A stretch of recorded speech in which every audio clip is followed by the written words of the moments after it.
लातूरात 750 वर्षानंतर संत तुकोबा संत ज्ञानेश्वर महाराजांच्या पादुका येत असल्याच्या मुहूर्तावर रिंग रोडवरील कृषी उत्पन्न बाजार समितीच्या मैदानावर अखंड हरिनाम सप्ताहाचं आयोजन करण्यात आलंय।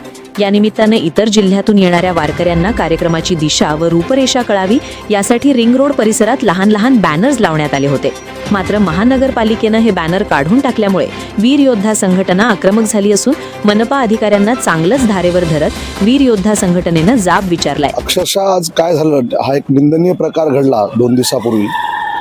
महापालिकेच्या अतिक्रमण विभागाकडून जो आज संबंध देशाचं दैवत आहे जगद्गुरु तुकोबाराय, संत ज्ञानेश्वर माऊली महाराज, संत एकनाथ महाराज, संत जनाबाई या सगळ्यांच्या पादुका लातूरमध्ये लातूरच्या कृषी उत्पादन बाजार समितीचं मैदान खंडापूर येथे एक भव्य दिव्य असा कार्यक्रम होत आहे। कार्यक्रम वारकऱ्यांचा, कुंभमेळा वारकऱ्यांचा या नावाने मोठा उत्सव, सुवर्ण महोत्सव होत आहे।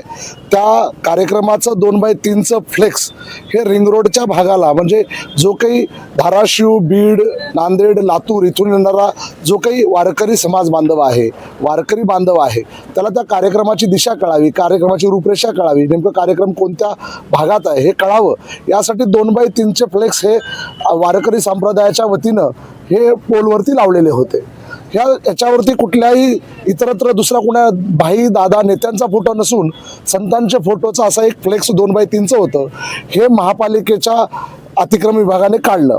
मला प्रश्न पडतो, 365 दिवस जेव्हा लातूरमध्ये अनधिकृत बॅनर लागलेले असतात भाई दादांचे, अनेक नेत्यांचे, ते महापालिकेला चालतात, पण महापालिकेला साधू संतांचा एखाद्या कार्यक्रमाचा बॅनर चालत नाही। महापालिकेला वारंवार लातूरकर मागत राहिले की लातूर शहरातल्या बोलाईमध्ये मोठ्या प्रमाणात अतिक्रमण आहे, ते हटवा। ते महापालिकेची नांगी तिथं दबली जाते, तिथं कारवाई होत नाही। लातूरकर कित्येक वेळेस म्हणत राहिले की आई जगदंबेच्या मंदिरात दर्शनाला जाताना बाहेरच तोंडालाच तंबाखूजन्य पदार्थ विकण्याचे मोठमोठे स्टॉल लागलेले असतात, ते अतिक्रमण आहे, ते काढा। ते महापालिका काढत नाही। कुठे अनेक जागी स्टॉल टाकलेले, टपऱ्या टाकल्या, ते काढत नाही। अतिक्रमण काढण्याचं काम करत नाही, पण ज्या कार्यक्रमातून महापालिकेच्या कर्मचाऱ्यांना, अधिकाऱ्यांना काही मिळत नाही त्यावर मात्र ते कायद्याचा धाक दाखवून कारवाई मात्र करतात।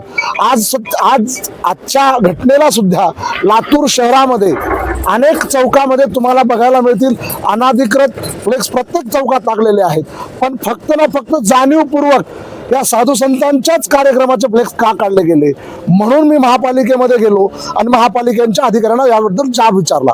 त्यावेळेस त्यांनी आम्हाला असं सांगितलं की जिल्हाधिकारी मॅडम, कलेक्टर मॅडमनी आम्हाला काढायला लावले। सुरुवातीला तो आमच्या व्हिडिओमध्ये ते आहे, तो म्हणला की कलेक्टर मॅडमच्या घरापुढचे होते म्हणून काढले। म्हणजे कलेक्टरांच्या घरापुढेच फक्त लातूर शहर आहे का? म्हणजे लातूरातल्या, म्हणजे त्यांच्या घरापुढेच फक्त कायदा आणि बाहेर पुन्हा कायदा नाहीये का? या पुन्हा बाहेरचा विषय त्यांच्या हद्दीमध्ये येत नाहीये का? म्हणजे फक्त अधिकाऱ्यांच्या घरापुढची चिरीमिरी साफ करायची आणि लातूर स्वच्छ ठेवलंय असं दाखवायचं, हे कुठली पद्धत आहे अधिकाऱ्यांची? तुम्ही बघू शकता, आज तुम्ही लातूर शहरातल्या प्रत्येक चौकात अनधिकृत बॅनर आहे। मी तुम्हाला छत्रपती शिवाजी महाराज जयंतीचं म्हणत नाही, जयंतीचे सोडून भाई दादांच्या वाढदिवसांचे शुभेच्छाचे फ्लेक्स लागलेले आहेत, त्याच्यावर कारवाई होत नाही, कारण की त्यांच्याकडून चिरीमिरी घेतलेली असते ना। ज्या अधिकाऱ्याने, ज्या कर्मचाऱ्याने, ज्या महापालिकेने हे फ्लेक्स काढलेले आहेत ते फ्लेक्स जसेच तसे परत लावावे, अन्यथा आम्ही मोठ्या जमावाने महापालिकेत येऊ।